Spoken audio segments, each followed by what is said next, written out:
Only 2 games left to go here in the 2024 season. Wausau Kenosha getting ready for their 3rd contest of the year. We welcome you here inside the Kenosha Kingfish broadcast booth. The Kingfish are still looking for their first win against the Great Lakes West team this year. And the Kenosha defense helping out Hudson Calhoun as he's 1 out away from 26 scoreless. The 0-2, this is chopped. Mydroth trying to make a play. He'll field and fire in time. 26, perfect, Hudson Calhoun. The 0-1 pitch is hit towards second. This could be 2 for the Fish. Nye over to first base in time. 4-6-3 twin killer. We get out of the frame. Now Galvin. He's only been retired once by this Kingfish team. 2 walks and a single.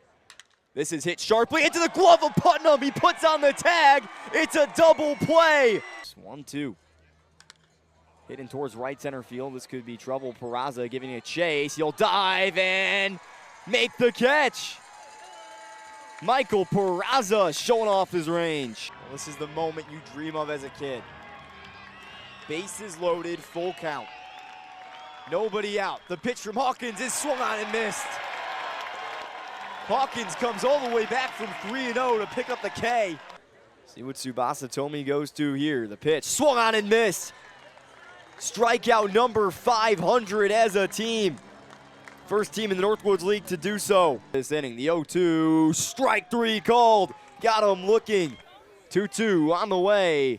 In there for strike 3. Got Hubbard looking, his 2nd strikeout of the night. Strands him loaded. The 2-2 on its way, swung on and missed. First strikeout of the day for Gertz ends the frame. At Simmons Field as Joris drives this one deep. The other one back at the track, at the wall, that's gone. Talking about home runs, 1 for Noah Joris. He'll hit one high and deep to left field, trailing back at the track, it's gone. 2-run home run, Gavin Taylor. Traverse City officially knocking off Kalamazoo, 9-4. They've swept that series. This ball's hit a ton towards the fishbowl. That's trailing back towards the Bambino, and it's gone. There's the difference. Parker Pico, 2-run homer here in the 8th. If you're noticing one thing about this ball game, you're like, what's all that white stuff on this screen? Well, the fog is intensified. On the screen, you can actually see it a little bit better than we can here in Kenosha, Wisconsin. Eli Duncan hits one into left field. That disappears into the fog. Joris rounding third. Wershing waves him around, and he will come in to score. No trouble there. And the ball just appears in the infield. Trying to extend the 1-2 from Putnam. This is in the gap as well. Putnam with a single. Trying to score here is Justice. He's chugging for the plate. The throw offline. Justice scores. Kenosha takes the lead for the first time today. The 1-2. This is driven into left field. This will find turf. Coming around is Mydroth. He's digging for the plate. Putnam will pump the brakes. It's an RBI game-tying single for the Cali kid and Nick Putnam.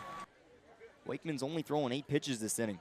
As this one's hit well in the gap. Left center field. This gets down. Will be extras for Justice again. The Kenosha Kingfish have now tied it to come in, and Zach Justice, 2 at-bats, 2 doubles for the Fish. 1-2, hit well into the gap. Could be extras for Michael Peraza. Wall, track, off the wall. Peraza taking a turnaround second base. He's heading for third. The throw to third, it gets away. Marusti leads off second. The 1-1 is hit into right center field. This might get down, it will. John Marusti, the ball gets away from the right fielder. John Marusti scoring. This game is tied. Christopher Schuhart has tied it again for the Kenosha Kingfish. And now Peraza with an opportunity to be the hero for Kenosha. He'll single it up the middle. The Kingfish will win it. Newland comes home. Peraza the hero. Ended it on a high note, their first win over a Great Lakes West team this season. 5-4 Fish. And snap a 5-game win streak for Rockford. He'll hit one that gets down into left field. Schuhart, the ball gets away from the left fielder. Coming home is Schuhart. Cue the fireworks, knock it off Kenosha. They've walked off for the second time in just 3 days.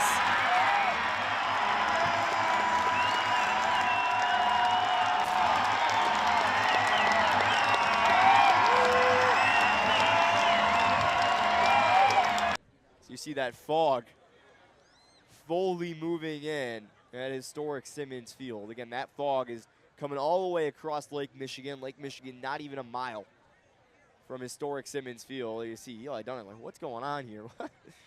What's up with all this fog? This is the first time it's happened this season as Tsubasa Tomi picks up his first K in the night.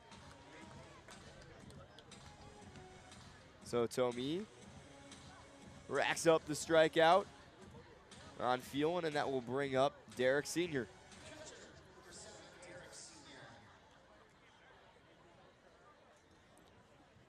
Tsubasa Tomi has been not just a lights-out pitcher for this Kingfish team. He's also been a glue guy. He showed up a little bit later, around June 5th or so. But Warshing said that he had heard great things about Tsubasa out of Herkimer. Was originally born in Japan. Pitched in the 2017 Little League World Series. Funny enough, he actually pitched against one of his Kingfish teammates in 2017 in Gavin Taylor, as this ball is lined down fair into right field. Peraza will field it and throw, and that is only the second hit of the year that Tsubasa Tomi has allowed. That goes to Derek Sr., the third hit of the day for the Kokomo Jackrabbits. But he pitched against Gavin Taylor back in 2017 in the Beach City Classic, and Tsubasa got the best of that appearance. He hit a homer off Gavin Taylor, who was throwing at the time. Gavin Taylor, a catcher and left fielder for the Kingfish. And Tsubasa also threw in the game and struck him out as well. There's now James Ullman. Finds himself in an 0-2 count. So both of them were laughing about it. They were talking on the bus and realized that they had actually played against each other back in the day. The 0-2 to Ullman is chopped foul, and we'll do it again. But Gavin Taylor found out that Tsubasa Tomi was on that 2017 Little League World Championship winning roster. Tsubasa Tomi actually started that final game against West Texas, game that Japan ended up winning. It was like, I might have played you. So they went back. There's actually video of Tsubasa Tomi taking Gavin Taylor yard back in 2017.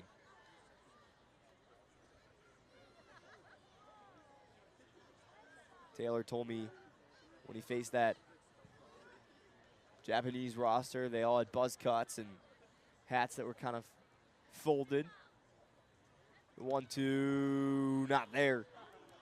Tsubasa Tomi wanted it. Jacob Dunn said no, and we'll do it at 2-2. Asked Tsubasa why they fold the hats, and he told me it's something that's really popular to do as a little leaguer. The 2-2 outside corner ruled ball 3, and we'll do it again. Again, umpires, players, outfielders. I really do feel for the outfielders here battling this fog. So you folks back home can barely even see the scoreboard out there. Tsubasa Tomi in a 3-2 count will chop this one. Tsubasa will take it himself, set his feet, fire to first in time. So a good play by Tsubasa Tomi to recover. No, we were covered in replay there, much like this fog is covering historic Simmons Field. But I'll tell you, a great play by Tsubasa Tomi to get the out. Runner advances to second base with 2 away.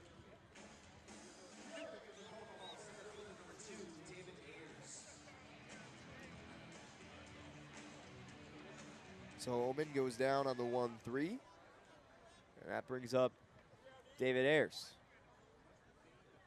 Runner in scoring position. Again, one of 2 hits that Tsubasa Tomi has allowed this season, and Derek Sr.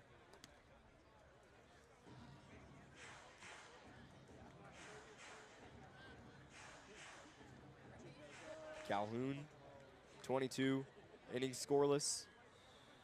Tsubasa Tomi with 6 innings scoreless. Looking for 6 and a third. As he picks up strike 1.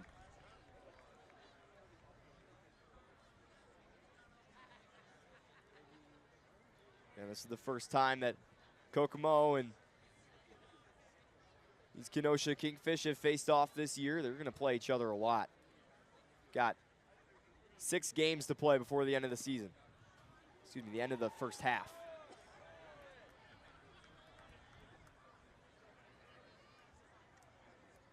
They'll play again next weekend, 29th and the 30th, and then they'll play on July 1st and 2nd. July is going to be here sooner than you think. 2-1, nothing short of a sword. So the count moves to 2-2 as this fog is moving in thick. Barely see Tsubasa Tomi. Where are our outfielders? Our outfielders are gone. I can't.